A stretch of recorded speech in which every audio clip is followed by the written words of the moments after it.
നമസ്കാരം. ഒരു ടീച്ചർ എന്നുള്ള നിലയിൽ ഞാൻ പലപ്പോഴും കേട്ടുള്ളൊരു ക്വസ്റ്റ്യനാണ്, ഈ ടീച്ചിങ് എന്നുള്ള ജോബ് കുട്ടിക്കാലം മുതലേ നിങ്ങൾ ആഗ്രഹിച്ചിട്ട് ചൂസ് ചെയ്തിട്ടുള്ളതാണെന്ന്. എൻ്റെ പല സ്റ്റുഡൻസും ഒരുപാട് പേര് എന്നോട് ചോദിച്ചിട്ടുണ്ട് കേട്ടോ. അതിനൊരു ഉത്തരമാണ് എൻ്റെ മുമ്പിൽ നിന്നിരിക്കുന്ന ഈ സാറ്. അധ്യാപനം ഞാൻ ഒരിക്കലും ചൂസ് ചെയ്തൊരു കാര്യമല്ല, ഒരിക്കലും തിരഞ്ഞെടുക്കരുത് എന്ന് വിചാരിച്ചൊരു വഴിയാണ് ഈ അധ്യാപനം എന്ന് പറയുന്നത്. ഞാൻ മഹാരാജ് കോളേജ് എത്തുകയും സാറിൻ്റെ ക്ലാസ്സിൽ സാറിൻ്റെ ഒരു സ്റ്റുഡൻ്റായിട്ട് ഇരിക്കുകയും ചെയ്തു. ആ ഒരു നിമിഷം മുതലാണ് എനിക്കൊരു അധ്യാപികയാകണം, എനിക്ക് കുട്ടികളെ പഠിപ്പിക്കണം എന്നുള്ളൊരു ആഗ്രഹം ഉണ്ടായത്.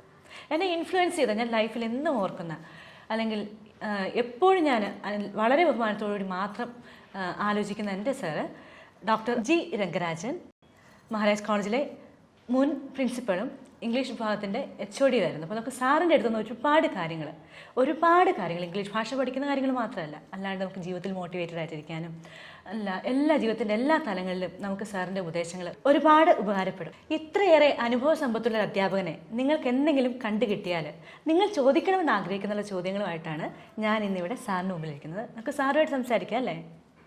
Sir, good morning. Good day, നമസ്തേ. അപ്പോൾ അർച്ചന എൻ്റെ ഒരു വിദ്യാർത്ഥിനിയായിരുന്നപ്പോൾ ഒരിക്കലും ഞാൻ പ്രതീക്ഷിച്ചില്ല ഇങ്ങനെ ഒരു സന്ദർഭത്തിൽ അർച്ചനയായിട്ടൊരു ഇൻ്റർവ്യൂയോ അർച്ചന എൻ്റെ അടുത്ത് ചില ചോദ്യങ്ങൾ ചോദിക്കുകയോ ചെയ്യുമെന്ന് ഞാൻ വിചാരിച്ചിട്ടില്ല. ക്ലാസ്സിൽ അധ്യാപകൻ എന്ന രീതിയിൽ ഞാൻ അങ്ങോട്ട് ചോദ്യങ്ങൾ ചോദിച്ചിട്ടുണ്ട്, കുട്ടികൾ ഉത്തരം പറഞ്ഞിട്ടുണ്ട്, പറയാതിരുന്നിട്ടുണ്ട്, അതിന് വേണ്ടിയുള്ള സംശയ നിവാരണങ്ങളൊക്കെ നമ്മൾ നടത്തിയിട്ടുണ്ട്. അപ്പോൾ ഇങ്ങനൊരു സാഹചര്യത്തിൽ എന്തായാലും അർച്ചന പ്രതീക്ഷിക്കുന്നത് ഇംഗ്ലീഷ് ഭാഷ നമുക്ക് വഴങ്ങുമോ എന്നുള്ള ഒരു ചോദ്യമായിരിക്കും ഈ എല്ലാവർക്കും ഉള്ളൊരു മനസ്സിലുള്ള ആദ്യത്തെ ചോദ്യം. അതാണെന്ന് എനിക്ക് തോന്നുന്നു. അത് തന്നെയാണോ? അത് തന്നെയാണ് സാർ. എല്ലാവരും ചോദിക്കുന്ന ചോദ്യം എന്ന് വെച്ച് കഴിഞ്ഞാൽ, മിക്ക സ്റ്റുഡൻസിൻ്റെ ഒരു പ്രത്യേകത എന്ന് വെച്ച് കഴിഞ്ഞാൽ, നമ്മുടെ സ്റ്റുഡൻസ് എല്ലാവരും തന്നെ പ്രായമുള്ളവരും പഠിക്കാൻ കഴിയാതിരുന്ന ആളുകളൊക്കെയാണ്. എന്തെങ്കിലും ഒരു സാഹചര്യങ്ങളും ഉണ്ട്. അവർക്കൊക്കെ ഒരു സംശയം എന്ന് വെച്ചാൽ, ഇംഗ്ലീഷ് ഭാഷ എന്ന് പറയുന്നത് വഴങ്ങുമോ, അത് എത്ര ടഫാണ്, is it really tough to learn എന്നുള്ളൊരു ക്വസ്റ്റ്യനാണ് മിക്കവരും ചോദിക്കുന്നത്. അതിൻ്റെ ഉത്തരം തന്നെ ടഫേ അല്ല എന്നാണ്. It is not at all difficult to pick up the English language provided you have got the right attitude to pick up the rubrics of the language. ഭാഷയുടെ എല്ലാ കാര്യങ്ങളും അത് മനസ്സിലാക്കാനായിട്ടുള്ള ഒരു സന്നദ്ധത ഉണ്ടാകണം, നല്ല മനോഭാവം ഉണ്ടാകും, നല്ല വിൽ പവർ ഉണ്ടെങ്കിൽ തീർച്ചയായിട്ടും നിങ്ങൾക്കത് കരഗതമാക്കാൻ സാധിക്കും. അപ്പോൾ അങ്ങനെ തന്നെയായിരുന്നു എൻ്റെ ജീവിതവും. അങ്ങനെ തന്നെയായിരുന്നു ഞാൻ പഠിച്ചതും ഒരു മലയാളം മീഡിയം സ്കൂളിലാണ് പഠിച്ചത്. പലപ്പോഴും ആൾക്കാർ ചോദിക്കാവുന്ന ചോദ്യങ്ങൾ, മലയാളം മീഡിയം സ്കൂളിൽ പഠിച്ചുകൊണ്ട് എന്തെങ്കിലും ഒരു പ്രശ്നം ഉണ്ടാകുമോ, ഇംഗ്ലീഷ് ഭാഷ അത് നമുക്ക് പിന്നീട് അത് വഴങ്ങുമോ, വളരെ വൈകി പോകുമോ, അങ്ങനെയുള്ള ചോദ്യങ്ങൾ ചോദിക്കുന്നു. അതിനൊക്കെ ആൻസർ എൻ്റെ ഒറ്റ ഉത്തരവേ ഉള്ളൂ, അങ്ങനെയൊന്നുമില്ല. നമുക്ക് നല്ല മനോഭാവം ഉണ്ടെങ്കിൽ എപ്പോൾ വേണമെങ്കിലും ഇംഗ്ലീഷ് ഭാഷ പഠിക്കാം. തീർച്ചയായിട്ടും സാധിക്കും. കാരണം ഞാൻ ഇംഗ്ലീഷ് ആൽഫബറ്റ് ആദ്യം പഠിക്കുന്നത് 3ാം ക്ലാസ്സിലായിട്ട് ആദ്യമായിട്ട് തന്നെ കേൾക്കുന്നതാണ്. അങ്ങനെയാണ് പാട്ട് പാടി പഠിക്കുകയാണ് നമ്മൾ ചെയ്തത്. അപ്പോൾ അതിൽ നിന്ന് നമുക്ക് അതിൻ്റെ ഇൻട്രസ്റ്റ് നമുക്ക് കൂടുതൽ വന്നു. നമുക്ക് ഇംഗ്ലീഷ് സംസാരത്തിനുള്ള സാഹചര്യങ്ങൾ, there are so many situations where you were exposed to the English conversations, then sometimes English movies, listening to English songs, looking at the lyric and then watching a song. ഇതൊക്കെ subsequent ആയിട്ട് പിന്നീട് നമ്മൾ ആദ്യം radio കൂടി കേട്ടു, പിന്നീട് മാധ്യമങ്ങൾ നമ്മളെ വളരെയധികം സ്വാധീനിച്ചു. അപ്പോൾ പടിപടിയായിട്ട് റേഡിയോയിൽ നിന്ന് നമ്മൾ പിന്നീട് മാധ്യമങ്ങൾ, പ്രത്യേകിച്ച് ടെലിവിഷൻ, അത് വളരെയധികം നമ്മളെ സ്വാധീനിച്ചു. ഓഫ് കോഴ്സ് നിങ്ങൾക്കറിയാം, വായനയിൽ നമുക്ക് ന്യൂസ് പേപ്പർ, മാസികകൾ, പിന്നെ പുസ്തകങ്ങളുടെ അറിയാമല്ലോ. നമ്മുടെ ലൈബ്രറീസ് ഓൾസോ ഹെൽപ്പ് യു. നമുക്ക് ഏത് വിഷയത്തിലാണ് ഇൻട്രസ്റ്റ് ഉണ്ടെങ്കിൽ നമുക്ക് you just go to the library, then pick up the book that you like and pour through the pages, and then you actually immerse yourself, absorb yourself in reading that particular subject. Maybe it is a story, maybe it is a piece of poem, maybe it is an article, maybe it is a play. So whatever that be, depending on your interest, you actually pick up the language. This is not just about literature or picking just language. Language എന്നുള്ള ആ മേഖലയിൽ ഒക്കെ chemistry ആണെങ്കിൽ തന്നെയും physics ആണെങ്കിലും biology ആണെങ്കിലും അതിൻ്റെ അകത്ത് പ്രത്യേക ഒരു ഭാഷകളുണ്ട്. ആ ഭാഷ നമ്മൾ പിക്കപ്പ് ചെയ്യണം. ഒരുപാട് വായിക്കുമ്പോൾ അതിൻ്റെ പ്രത്യേക ടേംസ് അല്ലെങ്കിൽ ടെർമിനോളജി പഠിക്കാൻ സാധിക്കും. സാധാരണ പറയുന്ന ജാർഗൻസ്, ഇപ്പം മെഡിസിൻ പഠിക്കുകയാണെങ്കിൽ മെഡിക്കൽ ജാർഗൻസ് പഠിക്കണം. ഫോർ എക്സാമ്പിൾ CA എന്ന് പറയുമ്പോഴത്തേക്കും കാർസിനോമ, ക്യാൻസറിനായിട്ട് ബന്ധപ്പെട്ട കാര്യങ്ങളാണ്. ഓങ്കോളജി വാക്കുകൾ നമുക്ക് പഠിക്കാം, അങ്ങനെ പറയാം. അപ്പോൾ അതേമാതിരി തന്നെ എഞ്ചിനീയറിങ്ങിലാണെങ്കിലും പിന്നെ നമുക്കിപ്പോൾ ഇൻ്റർനെറ്റിൽ ഇഷ്ടം പോലെ ആ ഭാഷ, മൗസ് എന്നൊക്കെ പറഞ്ഞാൽ പണ്ട് എന്തായിരുന്നു അതിൻ്റെ അർത്ഥം, ഇപ്പോഴത്തെ അർത്ഥം എന്താണെന്നൊക്കെ, നെറ്റ് എന്ന് വെച്ചാൽ പണ്ട് എന്തായിരുന്നു അർത്ഥം, ഇപ്പോഴത്തെ അർത്ഥം നമുക്ക് വ്യത്യാസം നമുക്ക് അറിയാൻ പറ്റുന്നുണ്ട്. അപ്പോൾ ധാരാളം ചിപ്സ് എന്നൊക്കെ പറഞ്ഞു കഴിഞ്ഞാൽ പണ്ടത്തെ അർത്ഥവും ഈ അർത്ഥവും തമ്മിൽ നല്ല വ്യത്യാസം, അന്തരങ്ങളും. അപ്പോൾ ലാംഗ്വേജ് വളരെയധികം മാറിക്കൊണ്ടിരിക്കുന്ന അവസ്ഥയാണ്. അപ്പോൾ ഒരു കാര്യം പറയുകയാണെങ്കിൽ വളരെ ആശ്ചര്യം ഉളവാക്കുന്ന ഒരു കാര്യമാണ്. Something really astounding, I would say that. If you look at the flow of words entering the English dictionary or entering the English vocabulary, you find that there are at least maybe 10 to 20 words entering the language. In fact, there is something called the Global Language Monitor, wherein you find that every 98 minutes, one new word comes in. Sir പറയുന്നത് വെച്ചാൽ ഓരോ 98 മിനിറ്റിലും ഒരു English വാക്ക്, like English ഭാഷയിലേക്ക് പുതിയതായിട്ടൊരു വാക്ക് coin ചെയ്യും. ഇത് ഈ പറഞ്ഞ കാര്യം ഞാൻ വായിച്ചത് 2014 വായിച്ചത്. ഇപ്പം അതിനേക്കാളും വളരെ സ്പീഡിലാണ് വാക്കുകൾ പ്രവേശിക്കുന്നത്. സോ നമുക്ക് ഡിക്ഷണറി എന്ന് പറഞ്ഞ കാര്യം നമുക്കൊരു ഹാർഡ് കോപ്പിയാണ്. ഫോർ എക്സാമ്പിൾ ഇതൊരു ഡിക്ഷണറിയാണ്. ഇത് ഹെറിറ്റേജിനെ കുറിച്ച്, നമ്മുടെ പൈതൃകത്തെക്കുറിച്ച് മാത്രമുള്ളൊരു ഡിക്ഷണറിയാണ്. അപ്പോൾ ഇതിനെ പൈതൃകമായിട്ട് സംബന്ധിക്കുന്ന എന്ത് കാര്യങ്ങളും നമുക്ക് ഇതിനകത്ത് കിട്ടാൻ പറ്റും. Anything related to, for example, what is Gothic architecture, what is the Roman culture എന്നൊക്കെ ചോദിക്കുകയാണെങ്കിൽ നമുക്ക് what you mean by what is meant by Egyptology എന്ന് ചോദിക്കുമ്പോൾ all these cultural words are defined in this dictionary. So you have many dictionaries which are there in the market. But nowadays നിങ്ങൾ ഇവിടെ ചോദിക്കാം, എന്തിനാണ് sir dictionary? നമുക്ക് എല്ലാത്തിനും ഉത്തരം കിട്ടുന്ന ഒരു സാധനം ഉണ്ടല്ലോ, മാതാപിതാ ഗുരു ദൈവത്തിന് പകരം മാതാപിതാ ഗൂഗിൾ ദൈവം എന്നുള്ള ആൾക്കാർ പറയുക. അപ്പോൾ അതിലേക്ക് ടൈപ്പ് ചെയ്ത് കഴിഞ്ഞാൽ നമുക്ക് ആ വാക്ക് കിട്ടും, അതിന് തത്തുല്യമായിട്ടുള്ള വേറെ അതിന് വേണ്ട പര്യായങ്ങൾ കിട്ടും, അതിന് മീനിങ്ങും കിട്ടും, അത് എങ്ങനെ പ്രയോഗിക്കാം എന്നുള്ള കാര്യം കിട്ടും. So right now it is not at all difficult and it is not very challenging for you to pick up the English language or even gain mastery over that. So is it too late or too early to start the language? For that the only answer is no. You can start it at any point of time in your life, provided you have got interest. Yes. Provided you have got interest and you have got a curiosity to know the words. Yes, sir. So it is better that you pick up, if at all you try to get a word, try to understand the etymology of that. Etymology means how did that word happen to come into the English language. So you know that English language, ee karyathil parayanengil, there is something very unique about the English language. English language is very open-minded. It never closes or shuts its door. In the sense that we can even say, I would like this expression, English language is Maidan-minded. Maidan ennulla vaakku, you know, it is an Indian word. But Maidan ennulla, if you look up any dictionary, you will know that this word is there. MAIDAN എന്നുള്ളത് നമുക്ക് dictionary കാണാൻ സാധിക്കും. അപ്പോൾ മൈദാൻ എന്നുള്ള വാക്ക് നമ്മൾ accept ചെയ്തിരിക്കുകയാണ്. അപ്പോൾ English ഭാഷയ്ക്ക് അതിനൊരു കാര്യമുണ്ട്, doors are always open for you to really coin a word and then again see that it is accepted. Even I can coin a word. You can coin a word, but it is not, there is no guarantee that your word will be accepted. Okay, so for that I have to popularize the word. You have to popularize the word. For example, a word like quiz. Yes. Some idiot or some nutty fellow, ആൾക്കാർ വിചാരിച്ചിട്ടുള്ള ഭ്രാന്തനാന്ന് വിചാരിച്ചു, അയാൾ ചുമ്മാ വാതിൽക്കൽ അല്ലെങ്കിൽ ചില ഭിത്തിയിലൊക്കെ QIZ എന്ന് എഴുതിയോ, ആർക്കും nobody knew what exactly this word means. Then it became very strange. Wherever he went, he wrote the word quiz. And that word became very popular. It also has got its entry and it has got its established meaning in the English language. Quiz, a question which is what is this? So this is what is happening to words. For example, a word like selfie. Technology develop ചെയ്യുമ്പോൾ അതേമാതിരി വാക്കുകളും selfie എന്ന് പറയുമ്പോഴത്തേക്ക് ഉടനെ തന്നെ selfie മാത്രം നമ്മൾ മാത്രം എടുത്താൽ പോരല്ലോ. You can also you want have a whole group of people. അപ്പോഴാണ് ഗ്രൂപ്പി എന്നുള്ള വാക്കും വന്നത്. Groupie all these words are there. So think of anything and you will find. For example നമുക്ക് ഫോൺ വെച്ചിട്ട് ചില ആൾക്കാരെ നമുക്ക് ഒഴിവാക്കണം എന്ന് വിചാരിച്ചു.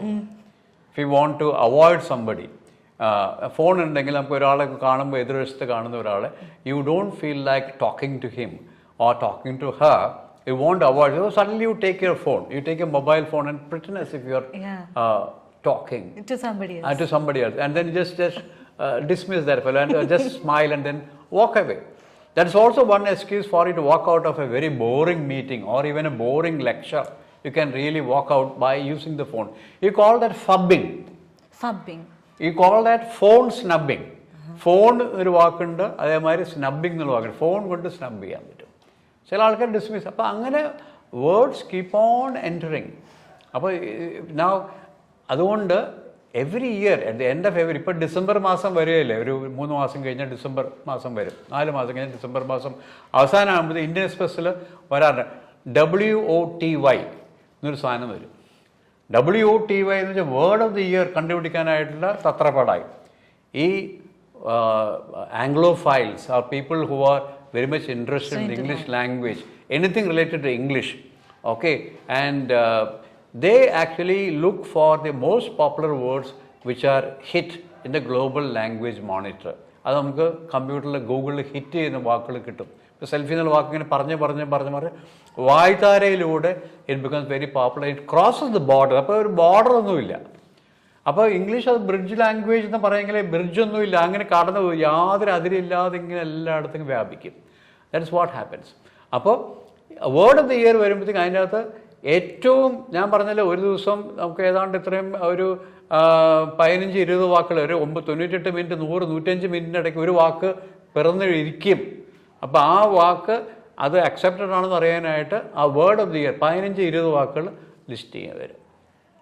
ഒരുപാട് പേര്. ഫോർ എക്സാമ്പിൾ യൂത്ത് ക്വേക്ക് ഒരു വാക്ക് കഴിഞ്ഞാലും യൂത്ത് ക്വേക്കിന് ഈ യുവാക്കളുടെ പുതിയ ട്രെൻഡാണ്. ഇപ്പോൾ ഫ്രീക്കന്മാർ നടക്കുന്നത് മുടി ഇങ്ങനെ പൈനാപ്പിൾമാരി ഇരിക്കുന്നത് കണ്ടിട്ടില്ലേ? അപ്പോൾ അതിന് യൂത്ത് ക്വേക്ക്, അവർ പുതിയ യൂത്തൊക്കെ ഒരു ഭയങ്കര ട്രെൻഡ്സൊക്കെ ഉണ്ടാക്കി വരുന്നുണ്ട്. അപ്പോൾ ആ ട്രെൻഡ് എന്തൊക്കെയാണെന്ന് അതുമാതിരി how actually they make the society traditional conservative ആൾക്കാരെ അവർ നോക്കുമ്പോഴത്തേക്ക് ഇതെന്താ ഇവനൊരു പ്രാന്തനമാരി ഇരിക്കുന്നല്ലോ, അവർക്കൊരു ചെറിയ ഷിവർ ഉണ്ടാക്കുന്ന ആൾക്കാർ, ഒരു ക്വേക്ക് ഉണ്ടാക്കുന്ന ആൾക്കാർ, അസ്റ്റോണിഷ്മെൻറ്റ് ഉണ്ടാക്കുന്ന രീതിയിലാണ് അവരുണ്ടാക്കുന്നത്. So youthquake is something which really happen. അപ്പോൾ അങ്ങനെ യൂത്ത് ക്വേക്ക് എന്നുള്ള വാക്ക് അക്സെപ്റ്റഡ് ആണ്. So these words also find itself its position in the dictionary. പക്ഷേ ഡിക്ഷണറി എന്നുള്ള ഹാർഡ് കോപ്പി നമുക്ക് ആവശ്യമില്ല. ഇപ്പോൾ ഡിക്ഷണറി ഹാർഡ് കോപ്പി ആണെങ്കിൽ എന്താ ഒരു 10, 20,000, 30,000 സ്ക്വയർ ഫീറ്റിനകത്ത് ഡിക്ഷണറികൾ കൊണ്ട് നിറഞ്ഞാൽ പോലും നമുക്ക് അത് എടുത്ത് നടക്കാൻ പറ്റില്ല. അപ്പോൾ അതുകൊണ്ട് നമുക്ക് ചുമ്മാ ഒരു പെൻ ഡ്രൈവിൽ മാത്രം ഇട്ട് നടക്കാം. ഏത് വാക്കാണെങ്കിൽ പെൻ ഡ്രൈവിൽ കിട്ടും. You get it on may be on your mobile. You can actually എന്താ ഒരു ആപ്പായിട്ട് വെച്ച് you can keep it in your mobile phone. Any kind of dictionary related to any kind of situation. For example, I got something like, there is something which I have. The English usage. ഇത് pocket കൊണ്ടുള്ള പണ്ട് ഇങ്ങനെയായിരുന്നു നമ്മൾ വാങ്ങിച്ചത്. English usage ഉള്ളൊരു ബുക്കായിരുന്നു. ഈ usage എങ്ങനെയൊക്കെയാണ് ഓരോ കാര്യങ്ങൾ യൂസ് ചെയ്യുക എന്നുള്ളതിനെക്കുറിച്ച് യൂസേജസിൻ്റെ ചെറിയൊരു ഡിക്ഷണറിയാണ്. സോ അതിന് പ്രത്യേക ഡിക്ഷണറിയാണുള്ളത്. Then again you also have this very most popular you also have the Scrabble dictionary. Scrabble is a very popular game which you play, and this helps you to improve your vocabulary, enrich your vocabulary day by day. ഏതൊക്കെ വാക്കാണ് സ്ക്രാബിളിൻ്റെ ഗെയിമിന് ഉപയോഗിക്കാൻ പറ്റുക? Is it a Scrabble word എന്ന് ചോദിച്ചു കഴിഞ്ഞാൽ is it accepted? Is it accept? Has it got acceptability among English speakers or native speakers ഉള്ള ചോദ്യമാണ്. Is it a Scrabble word? Scrabble വയ്ക്കാം, പല വാക്കുകളും നമുക്ക് പ്രാന്താന്ന് വിചാരിക്കും, പല വാക്കുകളും വയ്ക്കാം. ചുമ്മാ എന്ന് വെച്ചൊരു വാക്കാണ്, AAL എന്ന് വെച്ചൊരു വാക്കാണ്. So you know that these are words which really find its place in dictionary. Nowadays you also know that എന്താ ഇംഗ്ലീഷിനകത്ത്, ഇംഗ്ലീഷല്ല ഭാഷയ്ക്കകത്തിന് ഒരുപാട് അബ്രീവേഷൻസ് വരാറുണ്ട്. വാക്കുകൾ, വലിയ വലിയ വാക്കുകൾ നമ്മൾ ചെറുതാക്കിക്കൊണ്ടിരിക്കും, ചെറുതാക്കിക്കൊണ്ട്. ഫോർ എക്സാമ്പിൾ ലാഫിങ് ഔട്ട് ലൗഡ്ലി എന്നുള്ള ലോൾ എന്ന് പറയും അല്ലേ? അങ്ങനെ ഇഷ്ടംപോലെ കാര്യമുണ്ട്. ഫോർ എക്സാമ്പിൾ ഈ കൈ എന്ന് വെച്ച് കഴിഞ്ഞാൽ എന്താണ്? ദിസ് ഈസ് കൈയാണ്. നമ്മൾ വിചാരിക്കും എന്തെങ്കിലും ചിഹ്നമാണെന്ന് വിചാരിക്കാം. അല്ല, ചിഹ്നം അല്ലെങ്കിൽ കൈ വേണ്ട കാണണ്ട അങ്ങനെയൊന്നുമല്ല. ഇപ്പോൾ കൈ, I think you are waving somebody good bye or you are just greeting somebody.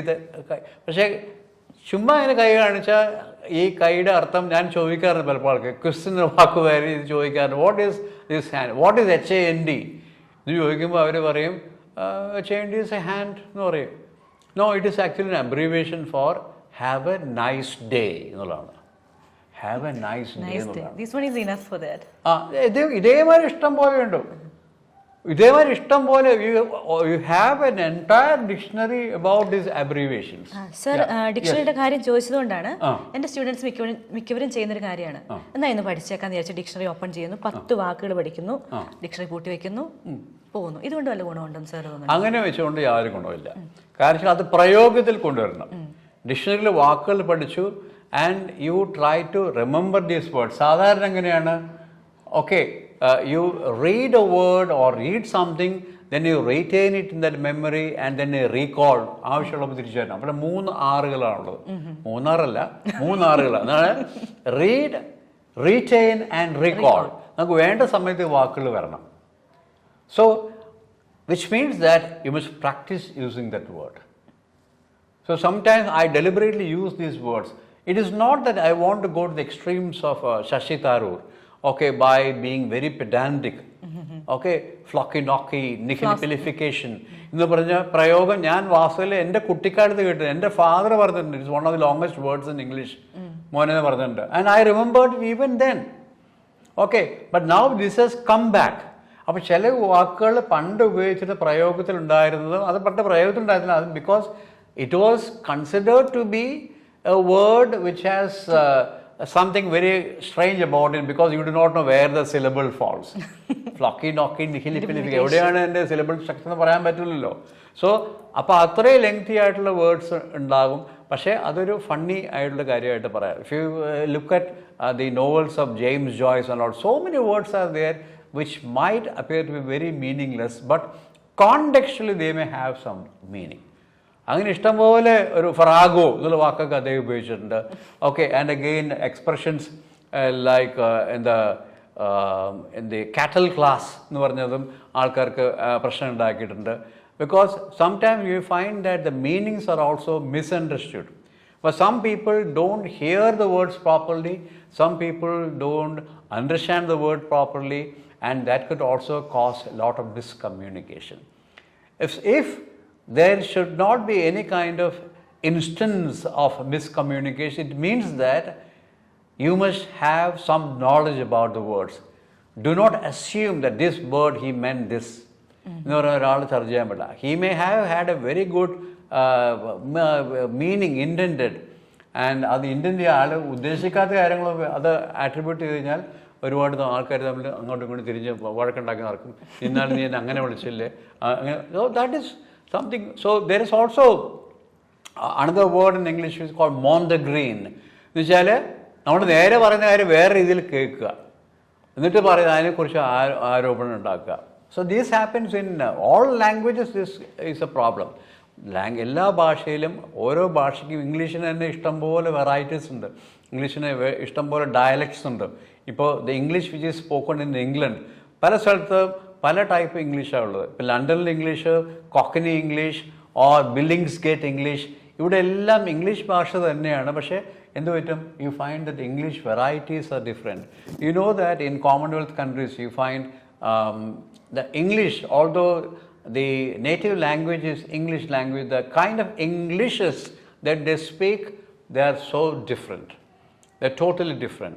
Sometimes one Englishman from Britain will not be able to understand the English which is being spoken in Australia.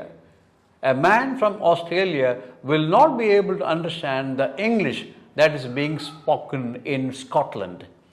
And a person who is in New Zealand will not be able to understand the English that is spoken in Canada.